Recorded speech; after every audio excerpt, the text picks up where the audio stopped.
Praise the lord. మరి దేవుని నామానికి మహిమ కలుగును గాక.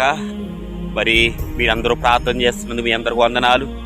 మరి దేవుడి మహాకృపను బట్టి ఇప్పుడే మరి కొన్ని గంటలు నడిచి కొండ ఎక్కి మరి ప్రభు కృపను బట్టి మరి ఒక ఆరాధన పెట్టి మరి చూడండి మరి మరి ఈ రోడ్డు మీదుగా మరి ఈ గ్రామంలో మరి ఈ అడవిలో ఈ కొండల మధ్యలో మరి ఆరాధన పెట్టి మరి క్షేమంగా తిరిగి రావడానికి దేవుడు కృప చూపిస్తున్నాడు. అయితే చూడండి, ఈ గ్రామంలో రోడ్డు లేక చాలా మంది ప్రజలు ఇబ్బంది పడుతున్నారు.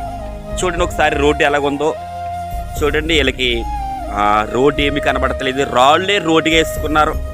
అంత చాలా భయంకరంగా ఉంది ఈ రోడ్డు. సరే చూడండి, అందరూ కూడా దయచేసి మరి ఈ గ్రామం గురించి ప్రార్థన చేయండి. మరి గ్రామ రక్షణ కొరకు ప్రార్థన చేయండి. మరొకసారి ఈ గ్రామ ప్రజలందరూ ప్రభువుని తెలుసుకోవడానికి మీరందరూ కూడా ప్రార్థన చేయండి. God bless you.